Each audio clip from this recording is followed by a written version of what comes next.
Even a very structured program gives you some leeway to adjust on a daily basis on how you based on how you feel. Your character, to a certain degree, determines how much you need or should have in the program. If you go back and you replay a whole day, there's a lot of stuff that could have happened that were really good and impactful that you just forget about because it's just small little things going on all the time. You can't just beat yourself up or expect miracles if you know what you're doing is not good for you. And more is not necessarily better. Hey guys, thanks for joining me. So today I sit down with my really good friend, Sven Rieger, Strong First team leader from Germany. Sven is one of my favorite people to talk to. We just absolutely have a blast every time we connect. And today I had him on the show to talk about, we went through an array of different topics, but talk specifically about his work going after the Dinnie Stones, which now he has an exclusive date of when he is going to be attempting this in Scotland. It's coming up very soon. So we chatted a lot about his training protocol for this, as well as other training protocols that he's worked with, structure versus intuition, and then even gotten into some of the mindset work as well, getting into writing and other aspects of building strength. So Sven is one of the most humble, strongest people I've ever had a chance to connect with. Every time we chat, we just have an absolute blast, and I know you're gonna have fun with us. All right, thanks so much. Let's get on with the show. See you on the inside. What's up, Sven? How are you, brother?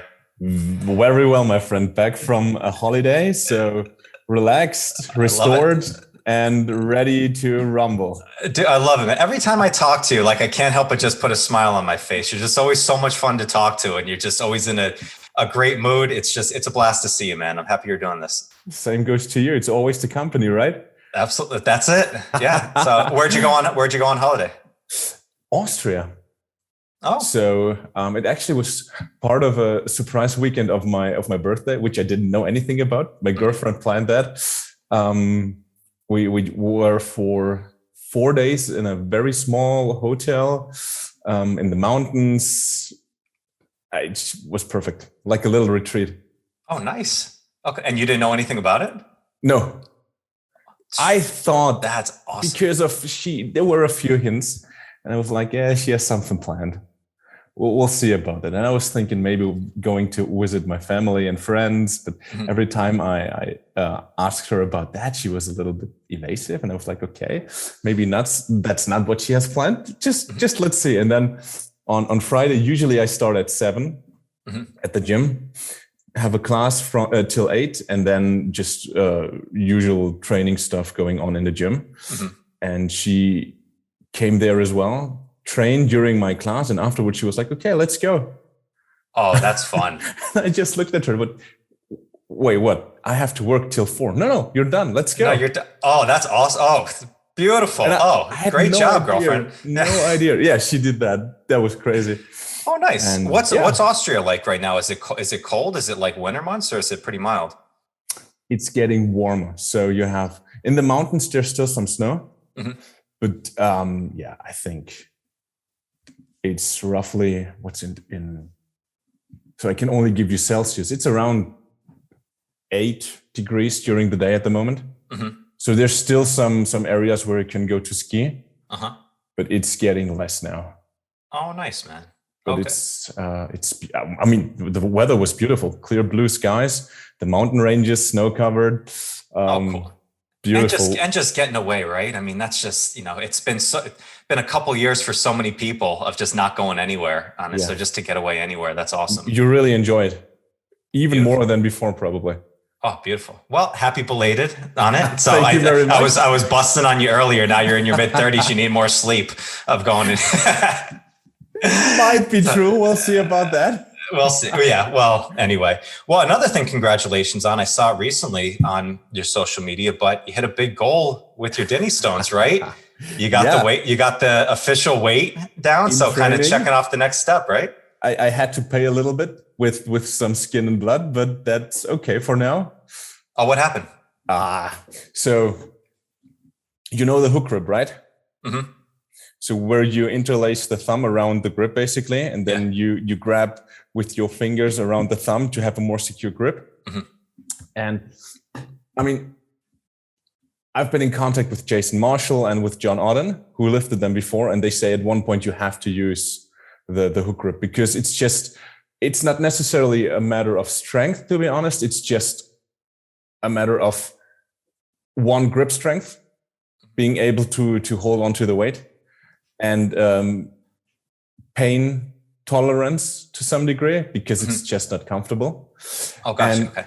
Explain what you're doing really quick. I know we've talked about it before on the previous podcast, but this is a goal that you've been working on of getting the Dinnie Stones. You can just explain it a little bit for everybody if they don't know. So the Dinnie Stones are two, well, let's say legendary stones in Scotland, which you just basically, I'm making air quotation marks here, just have to lift.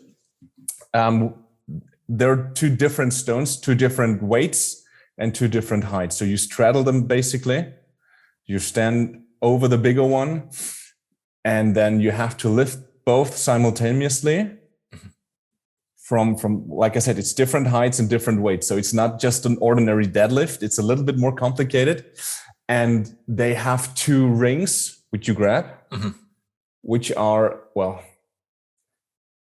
in comparison to a barbell, a little less comfortable, even if you use the hook grip, because it's just the pressure on your thumb.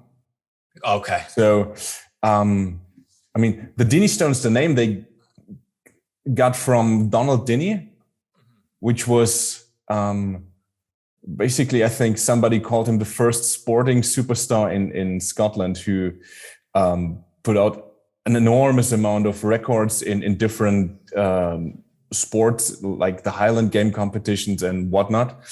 There's a great documentary by Rogue called STONELAND. So if you're more interested in that, just have a look at that. And even if you're not that much interested into stone lifting, it's just a beautiful scenery you will see and fall in love probably with the country.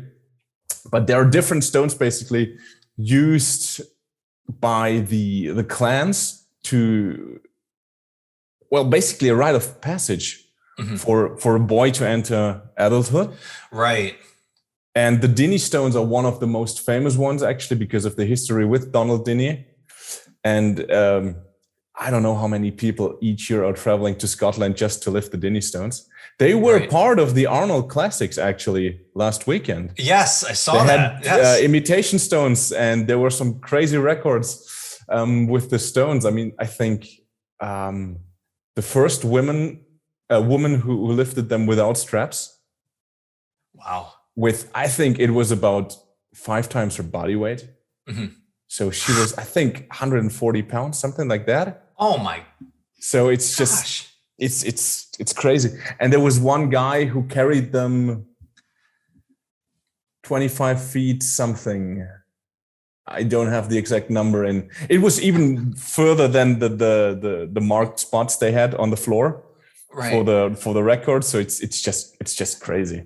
Well, isn't that the old story? Like the guy, didn't he like carry them over a bridge, and it was just kind of a few steps go and then just rest, then pick them back up. Is that the same? That's the legend. Story? That's exactly. The legend. Okay. So that's a bridge in Potarch Bridge. It's called. It's, I think, an hour or so from Aberdeen. And the legend is that Donald Dinnie carried them across the bridge, which is roughly 5 meters, I think, if I have it correctly in mind. And he lifted them, set them a little bit forward, and then repeated that. So he didn't actually carry them, but he moved them across the bridge. Now you have the big strongman dudes who just pick them up and walk with them.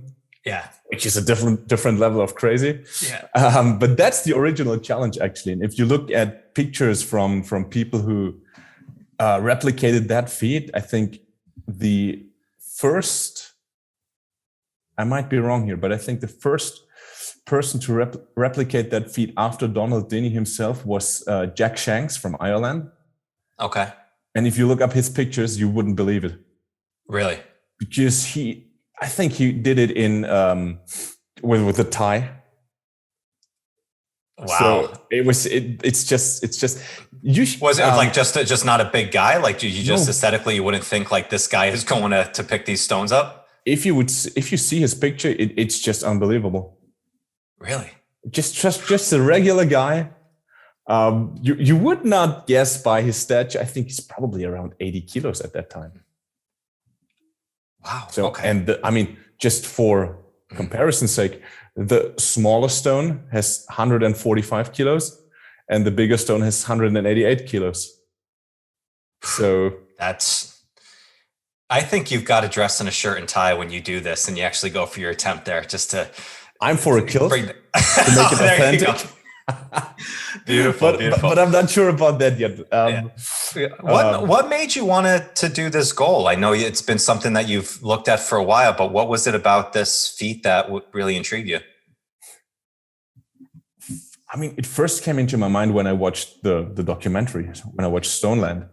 And then I heard about other people doing it actually, like Jason and John. Mm-hmm. And then I was like, well, actually, that's something I could do probably. Yeah. And I just started training without real ambitions, to be honest. And it was something I discovered along the way during training that I might actually have a shot at that. Mm-hmm. It turned out to be way more difficult than I actually expected it. Mm-hmm. But yeah, it was a process over, I did Sinister in 2020. Mm-hmm. So it's 2 years now. Okay. Yeah. Because it is when you look at it from just an outside perspective of it, it looks like a rack pull, kind of just the height that you're doing, but it's in a different position from there with your feet. I didn't realize that with the rings that you like have to do the hook grip on it, but I can see, I personally, I've tried the hook grip before, but I can't say with any experience that it's like, I like it more than another, but it just is a very awkward feel when you first start using it.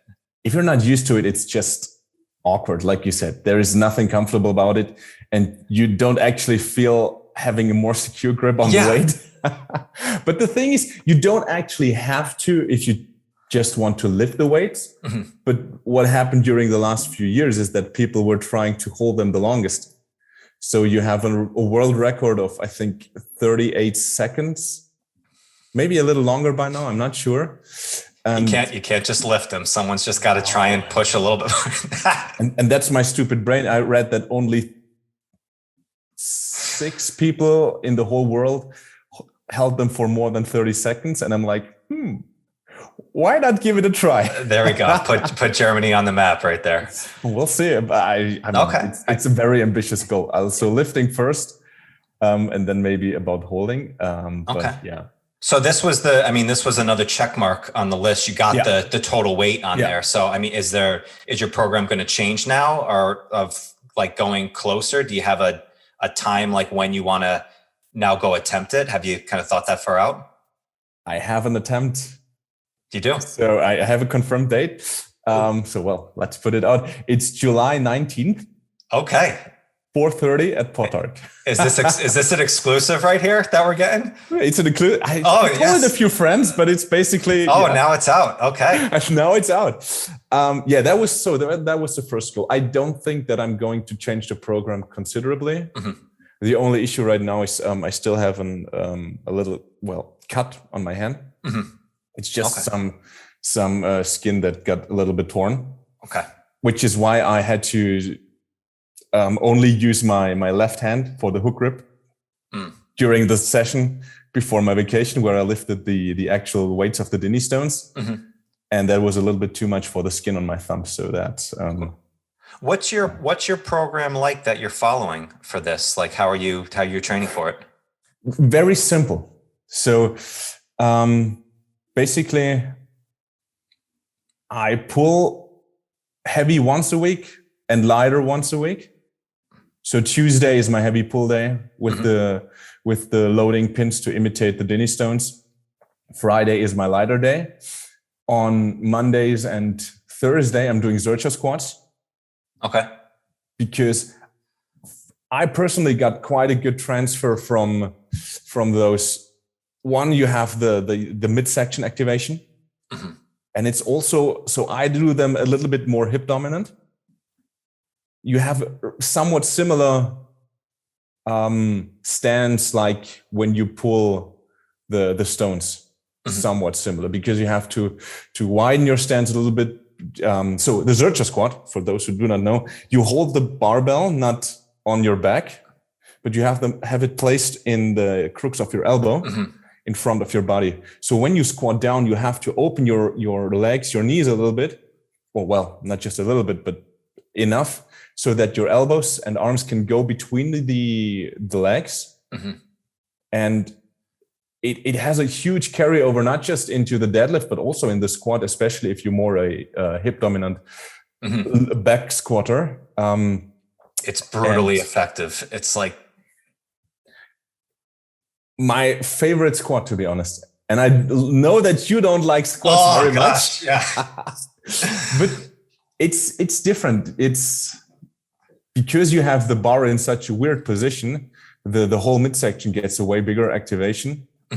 And you really have that carryover from pushing your legs into the floor and transferring that force through the core into the bar you're holding into the crooks of your elbows. And I use that quite often in addition with my deadlifts and was quite happy with that. And I thought, like, why not just keep it that way? So those are basically my two main lifts for the lower body. And then I'm doing the military press, the barbell press. Okay. So actually 4 times a week, because I found for me a very high frequency in regards to pressing works quite well. Okay. So higher volume based work works well. So the volume per session is not too high, probably around on average 20 reps. Okay. So it depends on the intensity. So, but I would say the average rep numbers per set per day are around 20, 15 to 25, probably something around that. I would have to look that up a little bit based on the intensity, how much weight I'm using. Okay. But that works for me quite well. So 4 days a week, medium-ish volume, and then intensity ranging from 70 to 90%. So it's an experimental program I'm doing at the moment. Okay. So I can't give you too much about that, but it's basically, for those of you who know Plan Strong and Build Strong, it's a simplified variation of that. Oh, okay. So there's not that much planning going into the programming. It's quite simple, and you can use it quite effectively. I hope the program will be officially one day, because it works perfectly. I'm basically doing the same thing for the Zercher squat as well. Okay. It's interesting. The Build Strong program, I talked with Fabio about it, and then I had Mike Torres on here who explained his experience on Build Strong. And the program there's such a simple component to it, but it's just working so effectively for so many people. So, it only kind of makes sense that you can put it into a program like this. It's not a hypertrophy specific based program, but it's just, completely strength based. It has, I think, another good comparison would be easy strength. Think about easy strength with slightly higher volume and a little less intensity. That's probably the way I would describe it. Okay. Are you doing any conditioning work at all inside of that? Are you doing any ballistics? Yes, but I'm very careful with them. So one thing is the grip, because I got imitation rings for the handles, for the pulls, and they're just way more way rougher on the hands than a regular barbell. And at first I wouldn't believe it, but if I'm pulling heavy, so my hands are quite sensitive for the next 2 days. And is it because they're smaller, it's thinner, so it's more kind of acute in one area? Okay. That makes sense. And then also you have way more weight. It's like an elevated deadlift, basically. So you can use more weight. You have to use more weights, and compare that with a more, how would you say, a more pointed stress on the hands. So the barbell has a bigger area. The rings are smaller, so they put basically all the pressure on one point of your hand, and that's what makes it so uncomfortable. Right.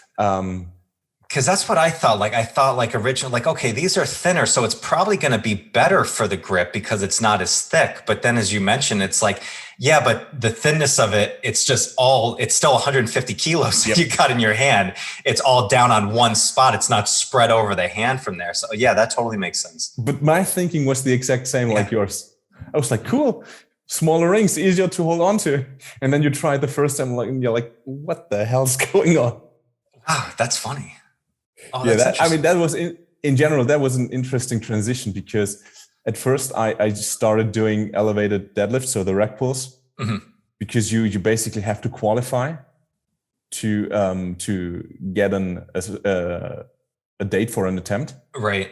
And which is you have to do a rack pull of at least 300 kilos. And once I did that and transitioned to the rings and the pins, I did not expect it to be that much more difficult. Yeah. But it's just completely different. So building some general strength with the barbell is good, but at one point you have to get more specific. And because it's just such an unique position, basically, you're in with the different height of each weight, the different weights of the two stones. So the way your body gets loaded is something you can't replicate probably with any other lift. There are some things that come close, which I tried, but it's never the same.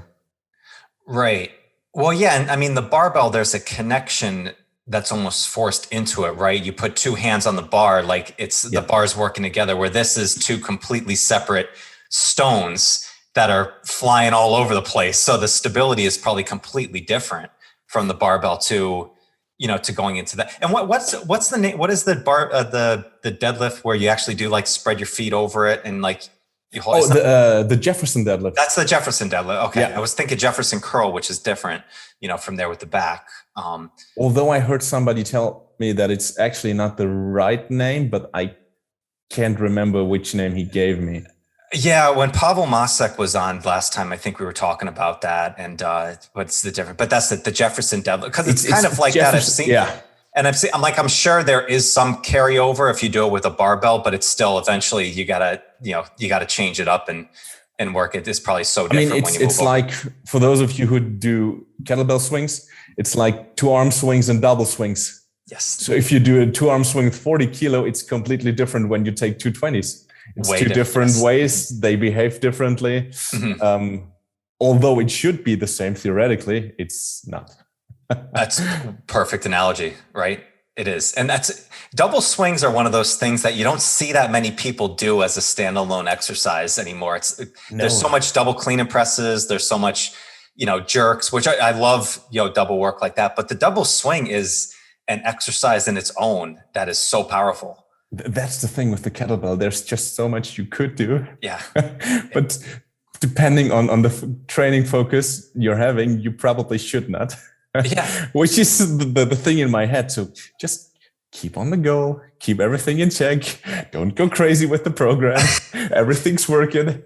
It's funny. Last, was it probably a couple years ago was the last time I had to recertify, and I don't do double swings at all. And I remember I was in Philly assisting and I had to recertify, and you have to do a set of 10 double swings and, chest height, all that type of stuff. And I was like, I haven't done this in forever. And those sets of 10 swings with double 24s, they smoked me for like a good minute. I'm like, what is going on here? Cause I was training for Sinister work at that time. Like I was doing swings all the time with a 48. But it's like the doubles, just the difference in the stability of what you have. I was like, I'm like, this is definitely different. It's like, this should definitely stay applied into a program for a little bit. It's the same, but different things. Yes. I mean, I have the same thing with rough spots and blisters on my hand. So when I do a lot of 2-arm swings and get back to the 1-arm swing, you can feel the difference. And then you go back to the 2-arm swing, and it's just not the same, although it's the same technically. Yeah, it's even in those regards. Same with snatches to 1-arm swings. Like I started snatching a lot after doing a lot of strength aerobics work for a while when I was like just straight into an intuitive training. And I was getting that kind of deep blister on the bottom of the hand. And then all of a sudden I went back into doing some one arm swings, just doing some different stuff. And the way it's just sitting in your hand is different. You're like, this is so uncomfortable. It's like you got to rebuild up your calluses on those. You think your hands are used to it, but they're just aren't. It is. It's so fun. Yeah, it is. Same, but different. You can do it all different times. And it's still, for me, a search to find that swing variation, for example, where I think I'm getting everything out of it I want to. Every time I'm missing one thing, I'm like, I could try that one. So at the moment, I'm not sure if you read Deadlift Dynamite. I didn't know. It was book written from Pavel and Andy Bolton. And Andy Bolton, right?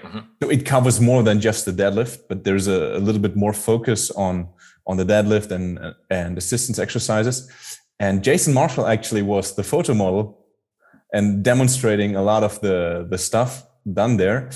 And there's quite interesting section, I think, by Mark Rifkin about how to program kettlebell swings for the deadlift or for let's say the power lifts in addition. And basically what he says is you do dead stop swings on your squat days to still have that explosive component. And you don't have, you have one arm swings on your deadlift days.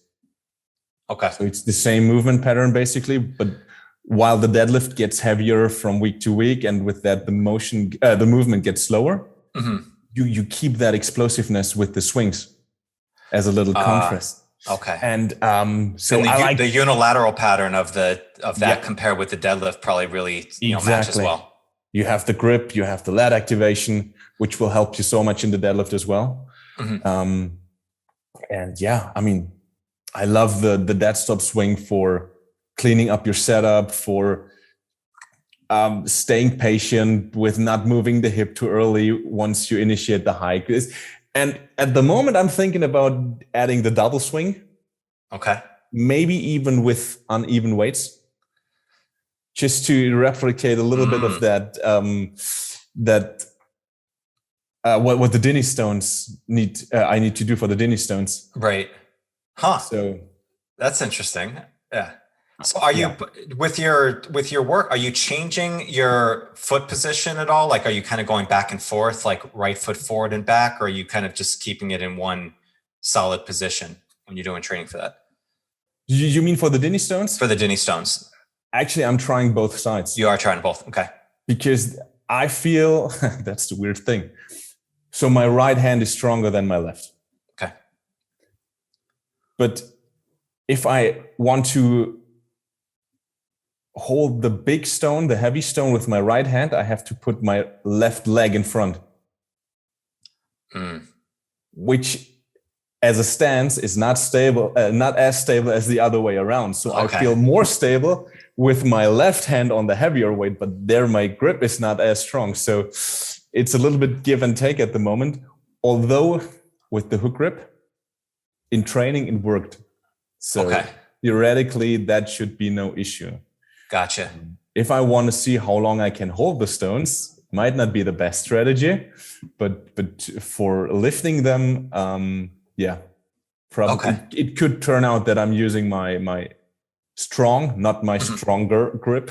Gotcha. For the heavy stones. So we'll see. Okay. You only have to lift them in one position though, right? Exactly. Yeah. Gotcha. Okay. Yeah.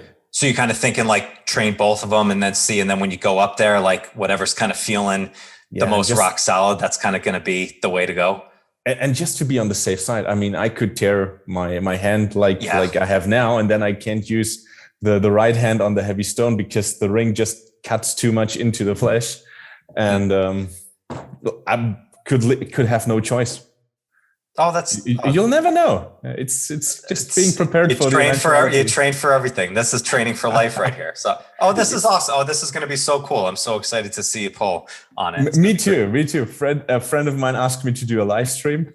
I'm not sure about that yet because a lot of people were like, "Yeah, with you to Scotland and watch you lift. And the closer the date gets, the less people are actually coming with me. So, but that's fine. I'm sure. Yeah. Well, the excitement of it and the anticipation of it is kind of half the fun of doing a goal like this, right? Mm-hmm. Yeah. I mean, I'm really looking forward to it, but the training and, like you say, the excitement that builds up during the training session week to week, that's something that's helping you through even the let's say tougher days. Yeah. Because, well, like not right now, I'm a little bit I have to adjust training a little bit because of the torn skin. But yeah, I mean, I'm getting there.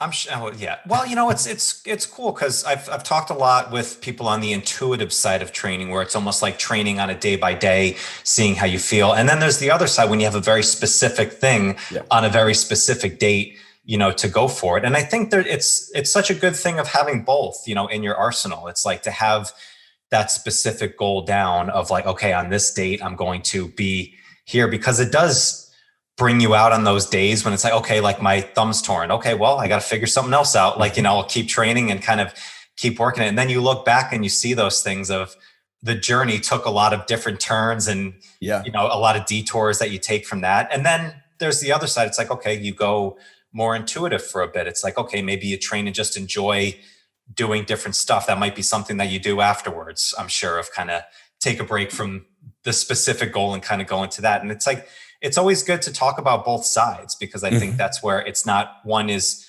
particularly better than the other. It's just, what are you doing right now? What are you doing right now? And I think also what suits you better. I'm more of a structured guy. So I like the laid out programs. I need a program to follow. If you tell me you can do whatever you want for the next 4 weeks, I'd be spinning my wheels and not knowing what to do, because there's just too many options for me that would not work.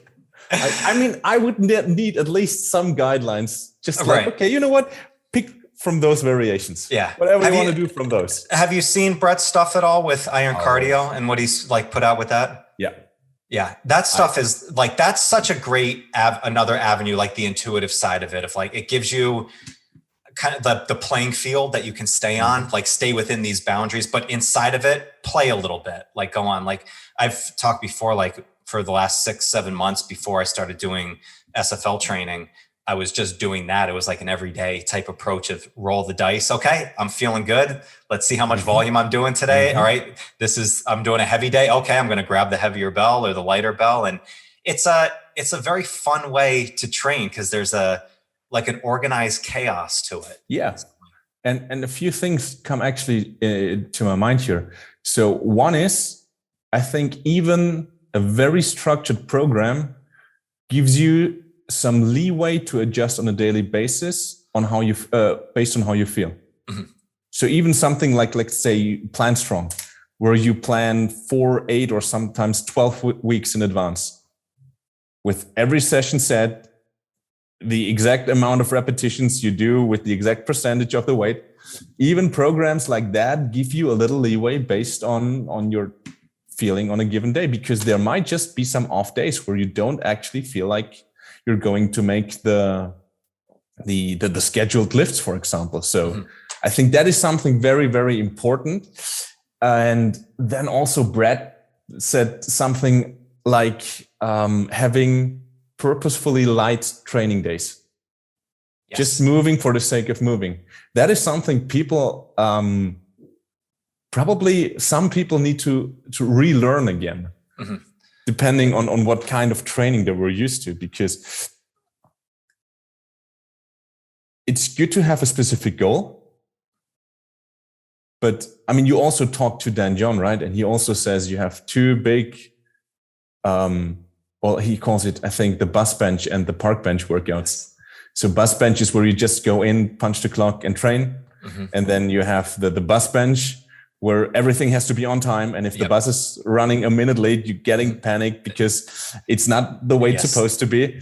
And he always says 2 phases a year of something like that. Yes. Otherwise, it's getting too much. And that is, I think, something that I agree. Yeah. You need to have some purposeful light training days or phases. Also because I think life is throwing stuff at everyone. So there's probably no one on the planet who can train or just gets up and trains and there's nothing else they have to worry about. So that is also something I think you have to consider. And then that is something Fabio always does. He says when he has two options, he always takes the one that's he doesn't want to do because he knows it's going to challenge him more. And I know that Brad has a way of planning the iron cardio days. Yes. Where he puts out different options and he picks the one that makes him go, ooh, best today. Yeah. That's And then there's also something Tim Almond said on the podcast you did before, where he's like, when you do something like roll the dice to determine the amount of, let's say, swings you do on a session, sometimes as you roll the die, you already know which variant or which option is the best one, or whether or not you're going to make the amount of reps, for example, you're supposed to do. So I think some auto-regulation to put everything together is an important part of your training. And I think your character, to a certain degree, determines how much you need or should have in the program. And that's, I think, is just why different people tend to different types of program. Yeah. You know, I think that I'm glad you brought up Tim on that. I actually wrote an article recently about this called My Favorite Workout in the World, which is like my favorite thing if I don't have anything else to do and I just want to train and just play is grab a 24K bell and do 5 snatches on the minute for 20 minutes. Yeah. So you do 100 reps and I'm like, it's 20 minutes. You know, I've done dozens of snatch tests in my life where you're doing it in 5 minutes. It's like, so doing it in 20 minutes is joyful. But then thinking, I was like, why is this fun? It brought back to a conversation with Tim. And I've seen you do this too. Like you and Grant Anderson are the two that when I saw your guys' snatch practice, I was like, if mine looks at all like that, like I know I'm on the right track. It just looks so beautiful and just so elegant and smooth. That's why I think the kettlebell snatch is like the best exercise because it looks half badass and half so graceful. Like there's such the yin and the yang of it. And seeing someone like Tim, who he just snatched the 48K bell like it's nothing, using the 20K or the 24K and using that as practice, it's like, because it's like play, like it feels like, and every time I went into a program like that, I'm like, I felt every rep. You can feel the difference. You can play around with some different foot positions, some different hand positions, like kind of see what feels good for you. So it's like, it's going out and playing. It's like if you play a sport, it's great to go play a game with the refs and like the goals and everything like that. But it's also fun just to go out there with the ball and just shoot around and just try something else, just play with it too. So having that combination of both, I think, is so vital. And we don't talk about playtime at all in health and fitness. We always talk about the plan and the program, and that's important too. But having those days, I think Tim calls it scratch the itch days, like, or the play day or so. Throwing that in there once in a while or, just frequently is a really enjoyable way to train. And it's just really fun to do. So first of all, being put next to Grant Anderson in comparison of the snatches, I'm very humbled because he is just he makes it look so amazing. Freaking smooth. Yeah. He plays with heavy weights. It's just you wouldn't believe the weight he puts up in the get up or in the swing or in the goblet squat with such an ease and so gracefully. It's just unbelievable sometimes. And I'm totally with you in the snatch. It's just an exercise that has a certain, how would you say, aura around it? It just, there's like a mystic to it. Yeah, exactly. Yeah. Right. And it's also one of my go-to things. Also, I think Hector Gutierrez was that on one of the former podcasts you did, where he was like 2 times a week he does 100 snatches with the. No, he was doing that every day.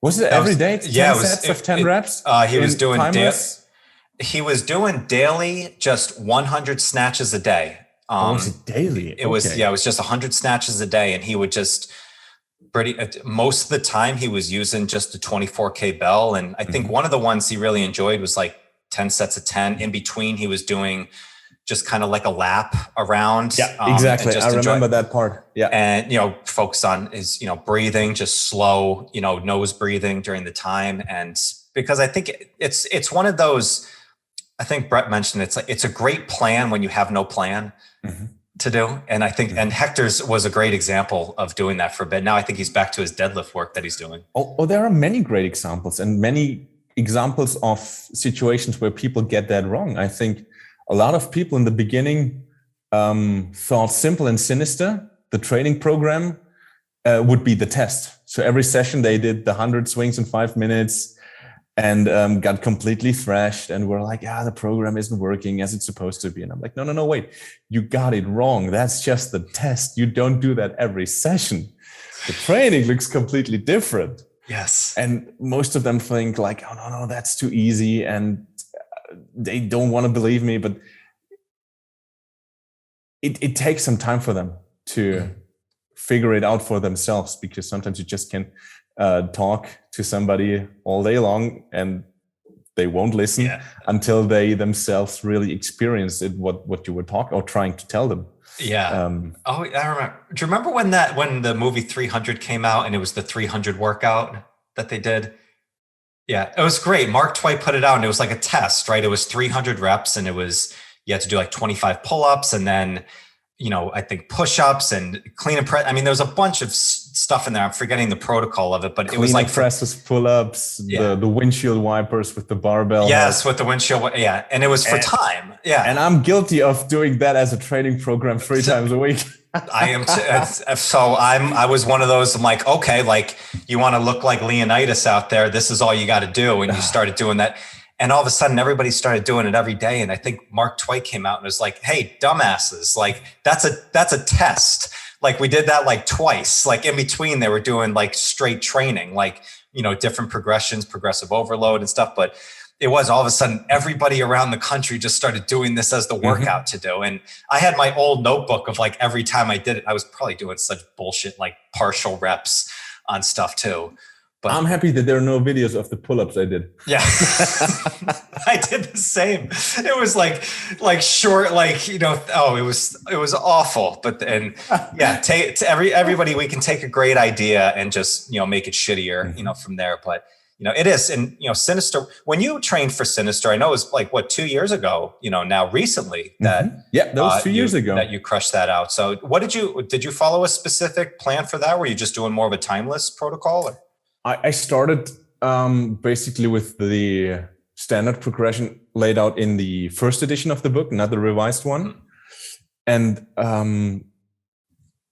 there's an old article by Pavel on the Strong First blog where he applies the idea of variability he puts into Plan Strong to the volume in the swings. So instead of doing 100 swings each session, you would, based on certain percentages, you can look that up in the article. I don't remember if he used the exact Plan Strong percentages or not. But so basically the volume would be different from training session to training session. And having had really, really great experiences and results with Plan Strong, I thought like, that works. I know that. Let's give it a try for the swing. And contacted Pavel Macek, because I knew that he was or still is training for Sinister himself. And he was like, I was asking him if he had any experiences with that approach, because I knew that he tried different things. And he was like, it was a very short answer he gave me. Don't just vary the volume, intensity as well. Wait a second. I will send you something. And then he sent me one of his test programs. In which he applied basically the same idea to the volume and the intensity, not just for the swing, but also for the get up. And I can tell you that program worked like magic. So one, again, program I can't give too many details about. Yes. No, I know he's working on a lot, Pavel Macek on I think the program is ready. I'm not sure when he will, when he's going to put it out, but it's amazing. So there are days, and that goes back to the intuitive training, that just feel too light. Yeah. Every time I had a low volume and low intensity day, I was like, oh no, seriously. But usually it was exactly right. Yeah. So it was not a planned deload or easy day, but you had them scheduled in a different way. Mm-hmm. And that just works. I think I followed the program for about a year or maybe a little longer, and never came to a point where I had to back off or restart a cycle. Yeah. So that was quite impressive. And it was basically just swings and get-ups. Mm-hmm. And I know that there are so many different approaches from people who reach Sinister. So there are different possibilities. And I think that goes back to not everything works the same for everyone, or based on the life circumstances you're in. Yeah. Not every program might be doable for you at a given time. So I was just doing the swings and the get-ups basically. Yeah. It's interesting because I remember when training for Sinister, I took a break from it. I'll go back to it towards the middle of this year. But the weight of the bell for get-ups was the thing that started to hit me so much. Just resting such a heavy bell for get-ups on the wrist is a lot. So I was doing a lot of cycling of like 32 or 40K get-ups, in it. And then just like once in a while when it was feeling good, all right, throw the 48K back there. Like almost like, okay, when it came time to thinking of going for a test, there's going to be some blind faith of going into it a little bit. And then I was like, you know what, like it feels like time to take a break, went into the, iron cardio based work, and then started doing SFL training. So. Yeah, but that's perfect. I like that. Yeah, it was basically what I did with the training for the Dinnie Stones. Mm-hmm. So it was, I started the whole process, mid or maybe end of summer of 2020. Mm-hmm. That's when the idea got stuck in my head to why not try it? Yeah. And starts with a thought. Exactly. But it was not, there were several moments when I was like, okay, no, I can't train like this at the moment because there's too much going on in my life, and it's just taking too much of a toll, and I feel drained after the training. So based on that, I made changes to the training. And that's what I mean with the intuitive part. It has to be in there somewhere. You can't just beat yourself up or expect miracles if you know what you're doing is not good for you. That's just not going to happen. Yeah. Well, I think on the lighter volume days, there's the mindset piece of that, of making those days just as important. Like I think it was Fabio, gave me the line of, like, if you step up to a barbell for a max type lift, like a 1 rep, like you're always focused in that lift because it's just the weight that's there. You have to be, that. But if you step up to something 50% of that, you can just, you can lift that all day. So you don't need to focus at that time. But if you actually step up with that same focus in that lighter bell, the mindset that comes with that actually makes it a lot stronger. So it's creating the mental focus of knowing that you're stepping up to lift something heavy, even though it's not. Like if you can do that, that is such a powerful mindset exercise that you can do, because you can do that with anything, right? It's like when you have if you have a big thing going on in work or in your life, like you're going to be focused on that. But on the days when nothing's crazy urgent, if you can still put the same focus in on what you need to do, you're going to get a lot farther down the line, and you're not going to procrastinate. Then you're not going to have to wait till the last moment to cram everything down. And when we said that, I was like, that absolutely makes so much sense. That reminds me of my girlfriend got me a book on Japanese craftsmanship and the striving towards perfection. Yeah. That idea of doing something purposeful and not just doing it to get it out of the way, even the small things. That is something I think a lot of people miss in their training and wonder why they don't see any results. Mm-hmm. but it's like, I think Brett said that. He once said that the devil's in the details, but so are the advantages, or something like that. Yeah. And I was like, yeah, that's true. Every time I started rushing something, sooner or later, sometimes nothing happened. Yeah. So no improvement or whatsoever. Or sometimes the nagging little aches and pains started for seemingly no reason. But then you go, when you think back and analyze your training, or think about what you started doing different, it never was a big chunk you changed. It's always those small things, or those small things you started to ignore. Yeah. That is something I really, that was a hard lesson for me to learn, but I think I got it. I think that's the hard lesson for all of us, right? It's like, I saw that when I talked with Dan John on the podcast recently. We mostly talked about writing and his process in writing, which was absolutely incredible. And I found the same thing with writing. Like, there's a lot of days when you sit down and you write and you think you're going to come up with something profound, or you're going to have this like big piece, when in reality, most of the days, like doing like morning pages, just writing, just stream of consciousness and getting that out. All of a sudden you do a few days of that and nothing's like coming out. It's all just bullshit out of your head. But then something comes out and you're like, wow, like that's the direction I was looking for. That was the vision that I was seeking. It's kind of in the same comparison to the light days of strength. Like, if you keep those days basically as the main entree and put the focus in, then when it comes time that you need to do something that's going to be really heavy, it's going to be really challenging, your body's going to be ready for it and is prepared. And I think it's just in connecting all the areas of strength in our life, from the physical to the mental to the spiritual. It's like, there's a lot of days that it seems like there's not that much going on. Like, it's just kind of like a regular day. You know, we know the big days when they come up, like those big moments, and we're engaged and we're focused. But you put that same focus into just the regular, just days of going in and exploring it through training, exploring it through writing, through meditation, whatever your practice is from there. But I found it a lot in writing over the last year. That's like the place, like, oh, like this is where I'm getting my creative ideas going in. That's helping with my business. That's helping with my training. But you just kind of got to go through those days sometimes and just, enjoy the monotony of the boring day.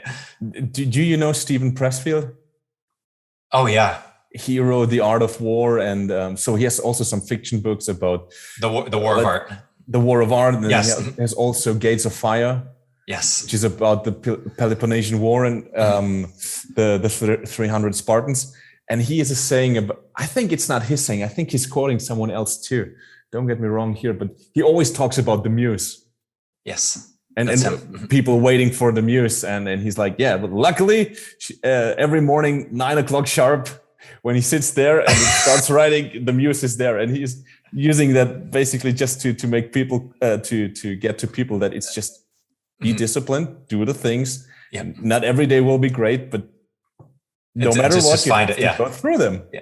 Yeah, well, it's funny. I'm going through this course right now from Julia Cameron, The Artist's Way, which is a writing course that really goes into discovering your creative self, but kind of recovering yourself from the reasons that you're not accessing that. Because I talked with Tim Anderson about this, was the original strength. He had a really cool point about it, is that we already can access all the strength that we ever need in our life. It's already within us. It's just having it, it's available to us. We just need to find the ways to access it in the best way. It's the same with our mindset. It's like we already have the strength inside our mindset to do the things that we want to do, but we've put up the blocks from there. So it's just clearing those out. And with this course, it's like 3 pages stream of consciousness every morning.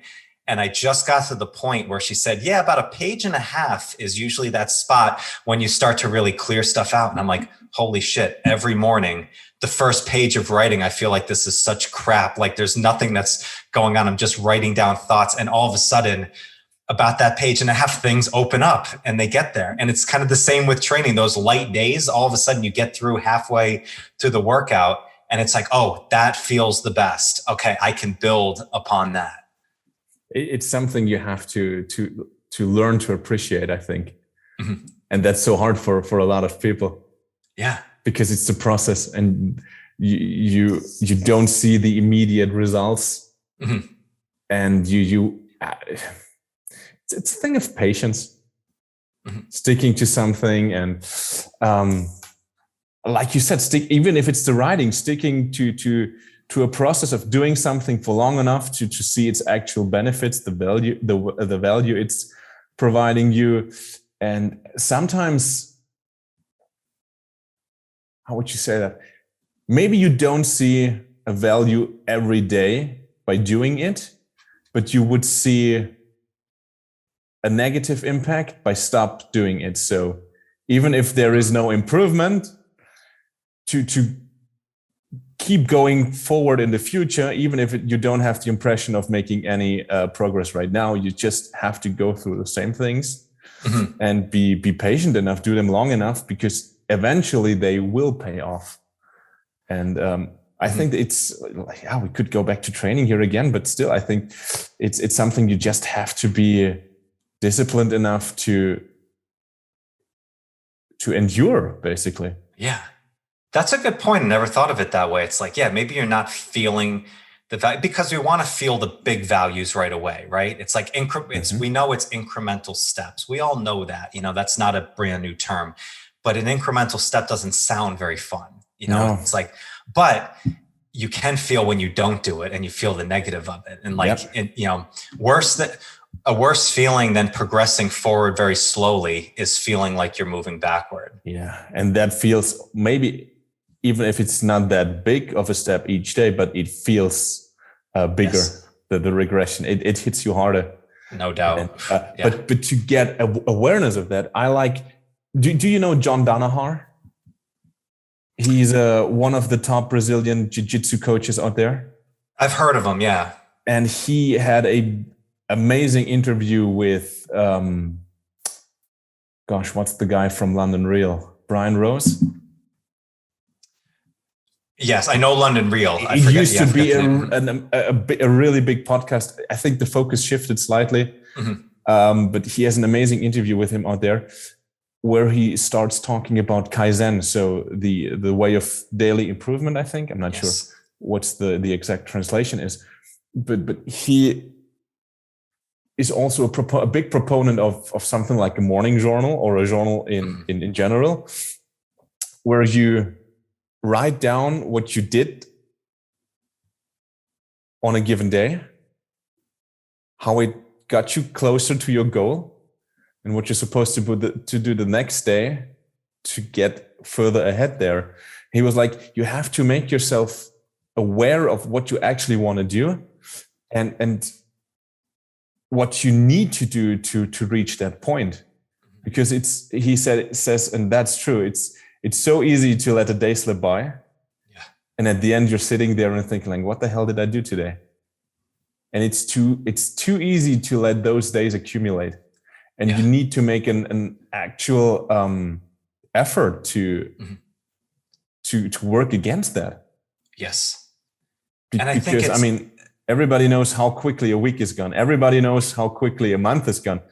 I mean, I'm a year older, and it just didn't feel like a year passing, but it did. So 1 year less for me in that regard. Yes. So that is something. I mean, it's the same with the memento mori idea from the Stoics. So there's going to be an end line, and use your days wisely. Yeah.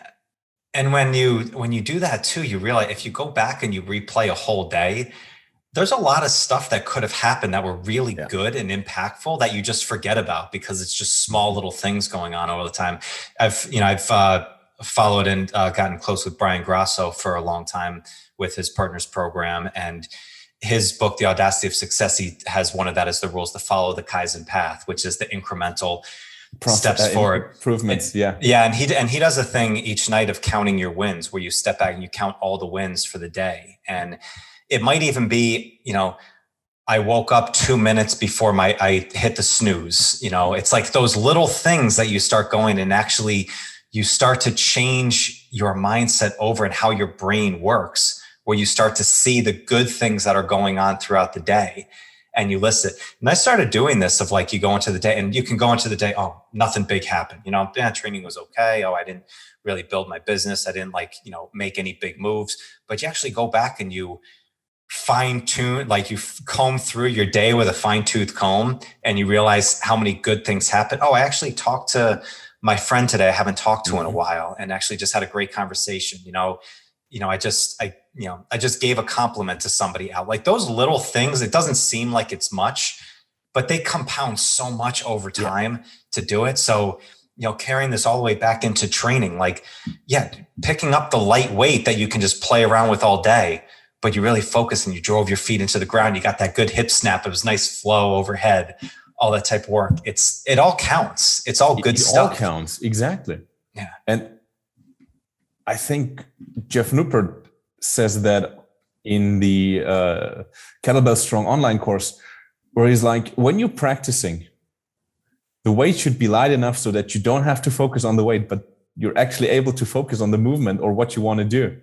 And it might feel too light for you at that moment, but believe it or not, you're actually getting a training response from that as well. Yeah.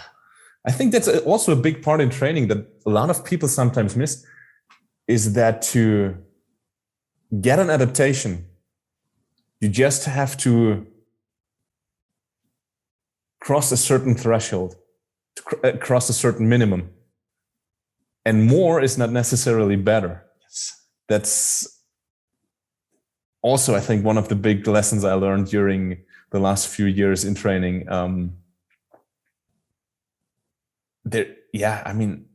Everybody knows the no pain, no gain mentality, but that's what looks good on social media. Very much. But it's not the actual training, I would say, a serious athlete does in no matter what sport. Yeah. Oh, absolutely. It's you treat it like a working man in many ways. It's exactly. Like you go in, you punch the clock and you get it done. And progress is progress. That's my favorite line from Brett. I'll shout out to Brett. We've recently we talked about you a lot here. He said, better is better. I texted him the other day on that. I was like, this is feeling better and stuff. And just better is better. It's like that's most profound thing ever on a text message. It's absolutely beautiful. So, Sven, dude, you're the best, man. This time just flies by every time I talk to you. So it's great talking to you. It's great connecting. And dude, best of luck with training. And I know you're going to crush it here. And I'm going to have you back as soon as you finish this off, and we'll chat about the event and we'll go from there, man. Perfect. Thank you so much, Mike. It was a pleasure again talking with you. Yeah. I love our conversations, and it's like I said in the beginning, it's just company. Yeah. That makes the difference. That's it. There it is, brother. So if people want to follow your journey of your training that they haven't already, Instagram, is that the best place to go check you out? Instagram and Facebook. I'm posting on both platforms. Yeah. Mm-hmm. Cool. Perfect. All right. I'll put them in there. Sven, brother, you're the best, man. Thank you so much. Thank you so much. Absolutely. Listeners, thank you so much.